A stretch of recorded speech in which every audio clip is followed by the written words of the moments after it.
111 జీవోని కాపాడుకుందాం, హైదరాబాద్ నగరాన్ని రక్షించుకుందాం అనే నినాదంతో జూన్ 1వ తేదీన విద్యాసాగర్ బీసీ భవన్లో నిరాహార దీక్ష చేపట్టనున్నట్లు బీసీ సంక్షేమ సంఘం రాష్ట్ర అధ్యక్షుడు ఎర్ర సత్యనారాయణ తెలిపారు. విద్యానగర్ బీసీ భవన్లో ఏర్పాటు చేసిన విలేకరుల సమావేశంలో ఆయన మాట్లాడుతూ రాష్ట్ర ప్రభుత్వం 111 జీవోని వెనక్కి తీసుకొని హైదరాబాద్ని కాపాడాలని అన్నారు. వర్షాకాలంలో వానలు కురవడంతో నగరమంతా జల దిగ్బంధమే కాకుండా బురదమయంగా మారుతోందని ఆవేదన వ్యక్తం చేశారు. 1,00,000 ఎకరాల స్థలాన్ని కేసీఆర్ బినామీలతో చేపట్టి ప్రజలని మోసగిస్తున్నారని మండిపడ్డారు. జూన్ 1న తలపెట్టే నిరాహార దీక్షకి అన్ని రాజకీయ పార్టీలు మద్దతు తెలపాలని కోరారు. ఈ సమావేశంలో బీసీ సంక్షేమ సంఘం ప్రతినిధులు పగడాల సుధాకర్ ముదిరాజ్, వేముల రామకృష్ణ, అనంతయ్య తదితరులు పాల్గొన్నారు.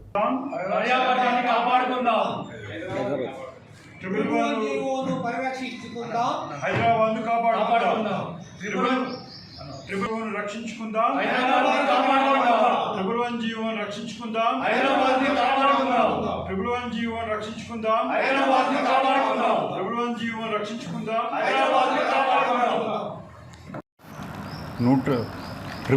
జీవోను రక్షించుకుందాం, పట్నం మునిగిపోకుండా కాపాడుకుందాం అనే నినాదంతో జూన్ 1న నిరాహార దీక్ష చేపట్టడం జరిగింది తెలంగాణ బీసీ సంక్షేమ సంఘం ఆధ్వర్యంలో.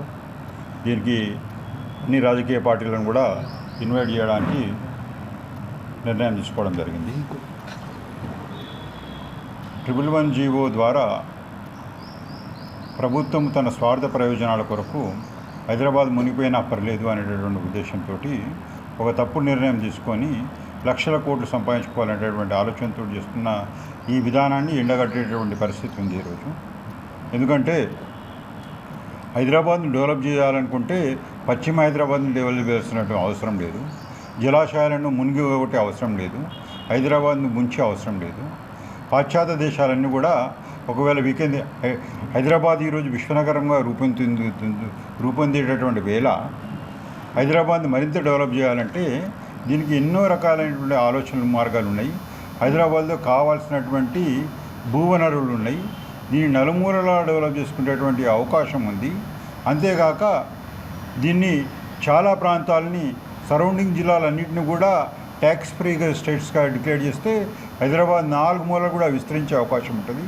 ప్రభుత్వం ఈ అభివృద్ధి అనే కోణంతో కాదు, ఇది తమ సొంత లాభం కొరకు ఇస్తుంది. కాబట్టి దాదాపు కొన్ని 1,00,000 ఎకరాలు ప్రత్యక్షంగా పరోక్షంగా వీళ్ళు అగ్రిమెంట్లు చేసుకొని అగ్రిమెంట్ల ద్వారా తమ సొంత వ్యక్తులను కూడా బినామీ సబ్ అగ్రిమెంట్లు చేసుకోవడం ద్వారా ఒకేసారి లక్షల కోట్లు సంపాదించాలనేటువంటి దురుద్దేశంతో 111 జీవో అనేటటువంటి దాన్ని ఎత్తివేసేటటువంటి నిర్ణయం తీసుకున్నారు. ఇది పూర్తిగా అశాస్త్రీయమైనది, పూర్తిగా స్వార్థపూరితమైనది. ఇది రాష్ట్రంలో ఉన్నటువంటి రాజకీయ పార్టీలే కాక ప్రజలందరినీ కూడా ఈ 111 జీవో పరిరక్షించాలని కోరుకుంటున్న వేళ మిగిలిన రాజకీయ పార్టీలు కూడా వెంటనే ఉత్తుత్తి విమర్శలు చేయడం కాకుండా దీని మీద సస్సలైన కార్యాచరణకు ముందుకు రావాలని చెప్పేసి మేము డిమాండ్ చేస్తున్నాం.